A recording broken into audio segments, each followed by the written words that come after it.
Greetings. And it's Monday once more, and it's 7 p.m. and here I am. So if you're joining us, let me know you're here. That'd be helpful. And let me know if you have any questions from the week, or if you've got any comments on the 50 Foods Challenge and how you're going with it at the moment. So it's nice to get your feedback, actually. We did a little bit of that last week, and it was nice to, feel like it's a two-way conversation. So please feel free. So the weekend pretty much came and went, didn't it? And it's getting pretty cold. So you might find, and I certainly have, my appetite has changed. So I'm very aware of what I've got on hand. And also I'm very aware of, like, just in between meals, maybe having a hot drink of some sort, like a broth or a cup of tea or something that keeps that kind of inner feeling of being nice and warm. Because often that sort of cool and hungry feeling will lead to overeating this time of year. Protein in first, and lots of nice warm foods. Seasonal foods are important. Also, nice slow cooked veggies and soups and foods that are going to warm you basically from the inside. It is quite natural to want to eat a little bit more over the winter, and sometimes that's what we do. So tonight I wanted just to go over last week's efforts. Thanks so much for showing us all your purple foods. I can't find a couple of the things that even I've suggested. Hi, Erin, Wendy, and Sue are here that I can see. There's about 18 of you by the look of things. So pop in and say hi. It was cool to see, I think it was yours, Erin, the purple smoothie, and how the dragon fruit comes up when it's blended with some berries. Like, it's actually just beautiful. And I think you find when the feeling of continually eating different foods that have that such goodness inside them, you really will start to feel your health improve and a whole number of things change. So whilst you're also writing down your list of different foods, another thing to do is maybe just each day have a little think about how you're feeling and kind of what your tendencies are now. If something's changed and you're more likely to reach for a healthier snack than you used to, or you're actually kind of starting to crave healthy food.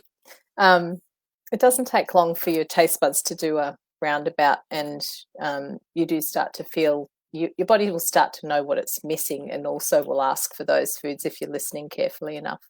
Hi, Margaret, and hi, Joanne.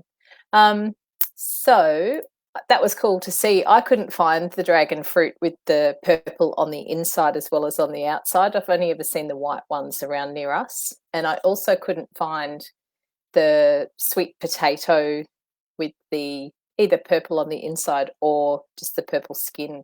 They mustn't be available where we are at the moment. So some people have got awesome greengrocers who will have in a wide selection as well. So let me know how you went with your purple foods and maybe what you found. Was it something that you've tried before? Wow, $20 each for a dragon fruit. How many did you buy? That's crazy. That is crazy, isn't it? We get berries, and I absolutely love berries, and beautiful fresh raspberries or blackberries I will pay for. But when they're up over $10, I buy them frozen, and that's a good option. Always have a bag of frozen berries in the freezer because they're $4 and they're not $10. So there's also those hacks of, ways to encourage different colours in your life. Good, we've got a good crowd here today. Karen and Sue as well. Beautiful. And also, I wanted to go through the questions from the group this week, and it's really great. We've got a real diverse range, and I think once we sort of work through all different kinds of questions, it gives everyone a broad understanding of other people and their journey, but also helps you along the way as well. So the first question from Amanda, I'm counting calories as I'm 3 years post-op, and I'm curious about the calories in the tasteless protein. I'm trying to stay around 1,000 a day, but with each scoop of protein is 54 calories. Are they free calories? Or should my food intake be around 800 to account for the protein in the protein water? No, calories are free. Some foods are free. They talk about, when you talk about diabetes and glycemic index and that sort of thing, there are foods that you can eat in between meals that don't spike your insulin. So they actually help with keeping your blood sugars level. That's a whole nother thing. Cheese is one of them. There's a couple of others and I'll find them. They're just good snacks to have on hand as well. And that's the idea, is basically keeping your blood sugars quite even. They'll always go up a little bit when you have a meal, but what you don't want is a massive spike and then a pew afterwards, because firstly you feel quite tired, but also it leaves you with ups and downs in your energy throughout the day. So the idea also of eating protein first is to also level out your blood glucose levels. It also helps with reversing type 2 diabetes, which is a good thing to do. So the question is about the free calories. No, they're not free, but protein calories are a better form, mainly because it takes more calories to metabolize and utilize protein.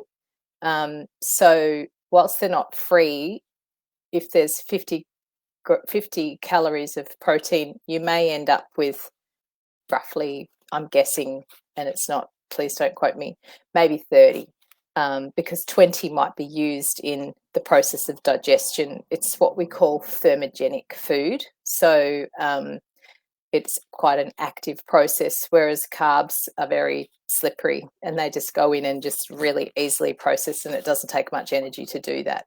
So yes, if you are counting calories, some people do, and some, I love it when people, yes, they are aware of what their daily intake comprises of. I love it when they're looking at portion sizes and they're really aware of what a portion is, and macros. So looking at, have I had 40 grams of carbs? Have I had 80 grams of protein? How much fat have I had? Rather than also like finitely counting your calories. It depends on where you're at, but it can be a form of obsession. So you really need to be aware that if that has been something for you in the past, it's something to look at. So that's the answer, is no, protein calories are not free. They are to be counted if you're counting, but they're a better form of calorie as far as weight management goes and your blood glucose levels go. So I hope that helps. Cheryl's next. I was told just before my op I would no longer be able to take anti-inflammatories. I have fibromyalgia and arthritis, and I'm hoping my symptoms decrease. Currently 7 days post-op and not taking any. I wonder how that's going. Does this apply for natural anti-inflammatories too? No, I'm not going to say no, definitely not. It's something to talk to your practitioner about always. But there's a whole anti-inflammatory diet you can take on, which is really helpful. The Mediterranean diet is something to subscribe to if you've got inflammatory conditions, which carrying excess weight is always going to cause inflammation. So you will find that once your weight starts to really drop, you will find your inflammation markers should come down. Things to look at are making sure your B12 is always in good nick, and because that's something that helps to abate inflammation also. Homocysteine is the correct word. Also making sure you've got enough essential fats in your diet, omegas, olive oil, flaxseed, that sort of thing. Sometimes when we start this journey, a lot of we think we need to go without fat to lose fat, but there are some good fats. And again, those good fats are similar to a protein calorie. They are quite, they're very much loved by the body, so they're not always the same as, you know, eating butter or, you know, that kind of chocolate fat. More health-giving properties in the omegas, so I encourage their use. Also, they'll help with maintaining hair, skin, brain function, all sorts of hormonal balance, that sort of thing, and anti-inflammatory. So it's looking at the dosage each day of how many omegas you're taking in to help with with inflammation. There are some natural herbs and preparations that you could see maybe natural health practitioner and see if they can help you out. But always when you're doing alternative and, well, not alternative, complementary and mainstream, always tell your practitioners what you're doing outside of that. A lot of people feel they need to hide the fact that they're taking herbs or, you know, turmeric for their sore back or whatever. But they do interact, so it's really important that everybody knows exactly what you're doing, and that's what you've chosen to do, so they can support you on it. Yeah, so do explore that and just discuss your options with your nutritionist or dietitian as well. Yeah, and then Elizabeth has said that she took curcumin, which is great for stomach issues, which it is. It's great for gut health. It's great for everything. Very good for inflammation. It's what they call a COX-2 inhibitor, which is along the same pathway as like a Panadol or a pain relief preparation. So thank you. So Helen had gastric bypass over 3 weeks ago, and I'm type 1 diabetic on fast and long-acting insulin, and how will this affect how much weight I lose? You may find that you're, although you're type 1, so in that situation, yes, sometimes the insulin does slow down a little bit of weight loss. To be honest, I don't know how much it would affect how much weight you lose. It may be a slower loss, but it also really depends on your overall health and your diet at the same time as managing your diabetes as well. So I can't really give a succinct answer. I'd need to maybe do a little bit more reading on the implications of that so I could be more helpful. But yeah, I think it's and you may find that you're on less insulin to manage your state as well as your surgery takes hold. So I'm a bit vague on that one. I might have to get back to you. Next one is Karen. I think Karen's here. Can't see. I'm 3 weeks post-op. How can I continue with fish oil, glucosamine, chondroitin, magnesium, ginkgo? What a good girl. After my bypass, they're all quite big pills, and I need to discuss medication with my doctor. I know I'm taking iron, calcium, and vitamin D that are chewable and liquids. I just need the help with the others. A lot of those you can get in a liquid, particularly herbs. And the fish oil I know you can, because I take that myself, just a teaspoon.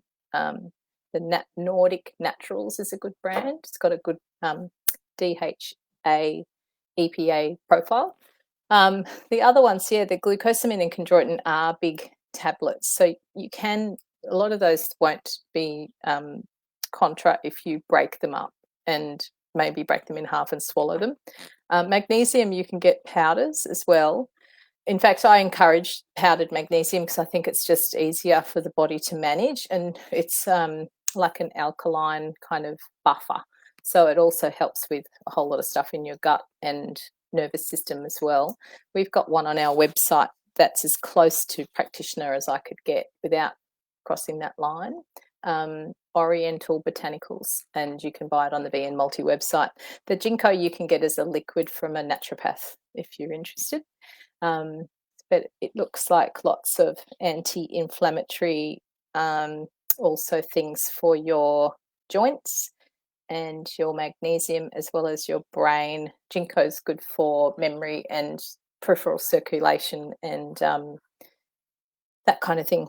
So I hope that answers your question too. And yeah, Elizabeth said she uses a spray, and you can do that, or you can bathe in magnesium, but you have to do it probably 2 or 3 times a week, and soak for 20 minutes to get it coming through your skin. There are sprays which are good, and there's also what we call tissue salts. I don't know if you've heard of those. They're little, almost like a homeopathic preparation you can get at the health food shop. Thank you. So the rest are just comments, not questions. So thank you for those. Has anyone else written any questions? Can get frozen red dragon fruit. Can get frozen red dragon fruit at Woolies and Coles. Yeah, you're right about the flavour. Some of them are, when they're really fresh and beautiful, they are quite nice, but not necessarily. It's more a textural pleasantry. So the next thing I wanted to go over was what we're going to do this week with the food challenge. Keep on writing out, like printing off the 50 foods list, and just being aware of what sort of food you're eating and what you're changing. I've been so impressed to see how much effort people are going to, and the purple cake was pretty funny in the group. You'll have to flick back and have a look at it. So good on you, and I think it's lovely that we can find some humour, and it's a point of connection for people who are right across the country and even on the other side of the world. I think we've got Canada here that I'm aware of, and some New Zealand participants as well, which is fabulous. So this week we're jumping onto the colour bandwagon of red, and you'll see the game in the group. There's prizes for that one, so hop in and mark in your entry for the week. So this week's food that I want you to try, most people have, some maybe haven't. Red food, pomegranate, yum. Red capsicum, highest in vitamin C, so you can take that with your multi and boost your iron absorption as well. And my favourite, raspberries. Those are fresh or frozen, I don't care. And then just tell me what you do with them. Pomegranate, I just love it. I put it on yogurt, and not a fan of peeling it, I've got to say that. But once I do it, I'm very pleased that I did. And I just don't wear a white shirt because you'll end up with it all spraying on the front. So why would you eat red food? Pretty much similar reason you'd eat a purple food, because they're high in the anthocyanins, which are really good for the blood vessels and the cardiovascular system as well. Different coloured, different red foods like strawberries or cherries or cranberries have also got different benefits as well. And cranberries I love. I think they're a good addition to like a we used to call it scroggin, like a nuts and seeds and berries mix just to have on hand, and that's a really good snack as well. Cranberries are really good for the lining of your bladder, and just supportive in that kind of regard. Cherries are awesome because they help you make, and particularly sour cherries and sour cherry juice, you can take about 30 mils of that before you go to bed and you'll sleep like a baby. Helps you with melatonin production.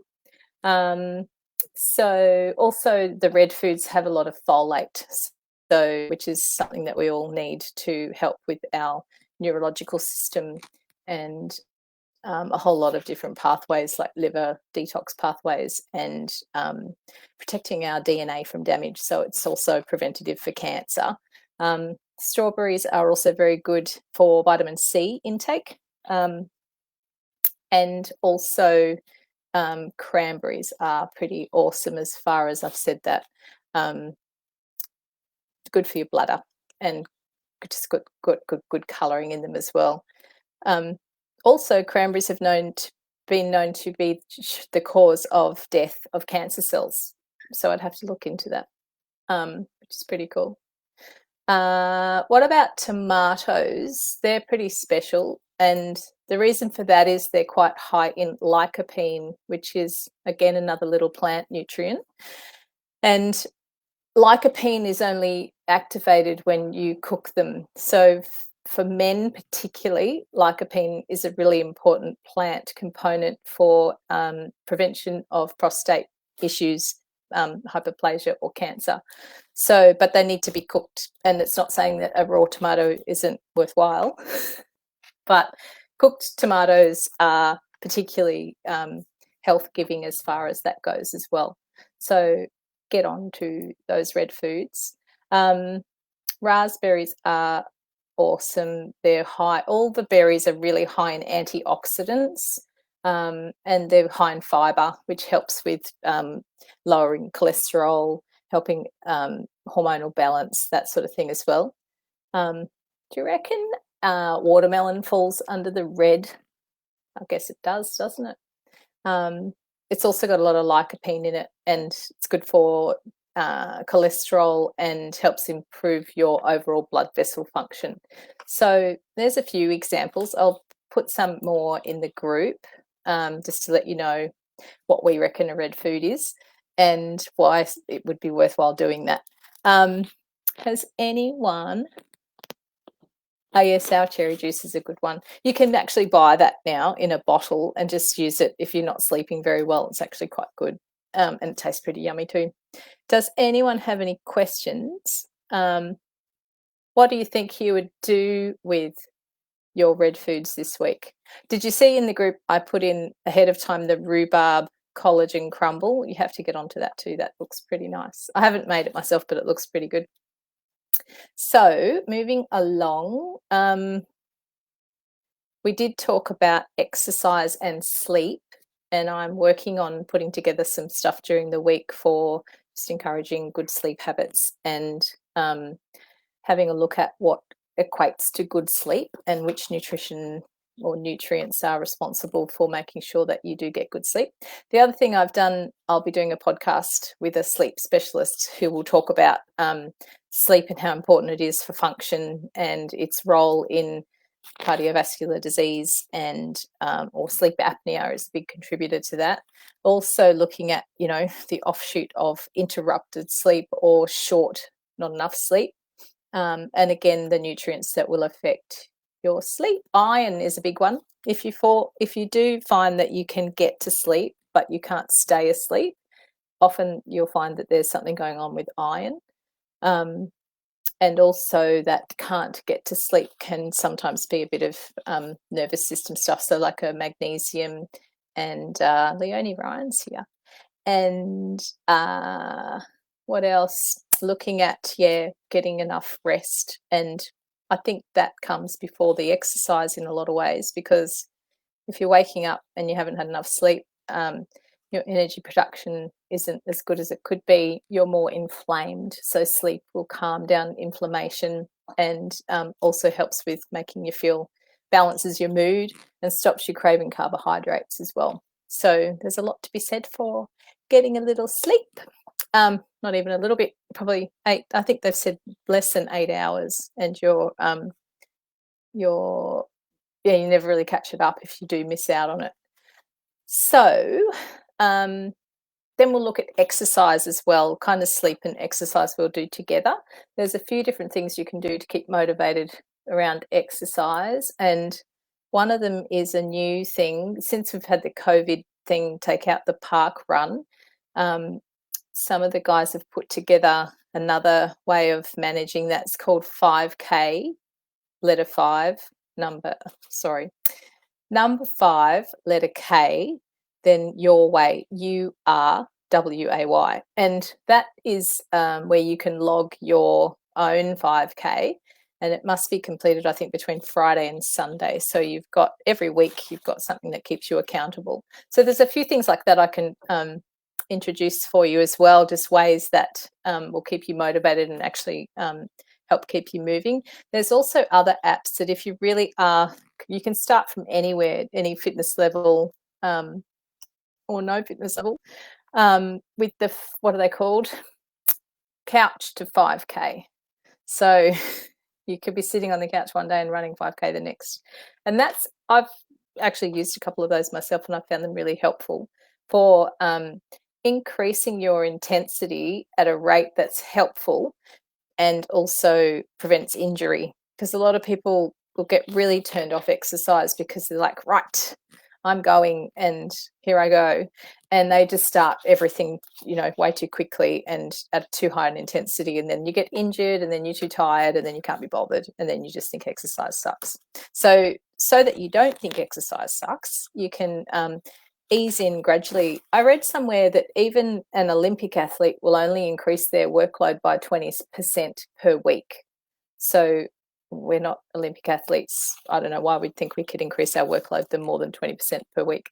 So it's, yes, increasing your workload gradually over time, but knowing what the limits are, and at the same time not underestimating yourself. So it's pretty scientific, really, isn't it? So I'll post a couple of examples maybe of the kind of get you moving apps and things that you can use, and then we could maybe talk about what we're doing for exercise as well. Some parkrun are doing not parkrun, any length of run or walk any day of the week. You only need to be signed up to parkrun. Oh, that's good. Thanks, Sue. There's a lot to be said for that. I did a 5K with a girlfriend on Saturday, and I got to say I was pretty sore the next day. I've been doing a lot of walking, but no gym since everything's shut down, so everything's a bit soft.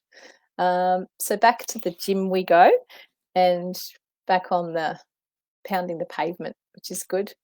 So I think that's about all. I wanted to just encourage you to play the game because you might win something. And I also wanted to mention lucky winners of the meal planner. So I think you've probably seen our meal planner by now. It's got a shopping list on it for standard kind of proteiny snacks. Then it's got room to plan your menu for the week, and also room for the rest of your shopping list. So one of those goes to Erin Ryan because she posted that beautiful purple smoothie. Thank you. And just for participating, I think you've really gone out of your way to make an effort and really are making huge changes. So you need to be commended for that. So well done. And also I had one other someone, oh my goodness, where did it go? And Carolyn Saunders has also done, and she's just doing such a consistent effort of also being a big part of our group, which we're really grateful for, and making a lot of changes on an ongoing basis, and generally doing a great job. So thank you, everyone. Same time next week. Make sure you're eating red food. Make sure you play the game. And make sure you don't miss our podcast this week from the Australian Weight Loss Surgery Podcast, awlspodcast.com. You'll find it on our newsletter this week. There's a link to it. And there's a couple coming up that are quite interesting, and success stories and journeys through disordered eating, and talking with a dietitian. I did one today with a wonderful dietitian in Melbourne, Melanie McGrice, who does fertility and bariatric surgery. So that will be up in the next little while too. So yeah, if there's also podcast subjects you want me to cover, let me know, because I'm always looking for ideas. And I think that's about it. So I'll see you next week. I'm going to turn the live off now. Bye.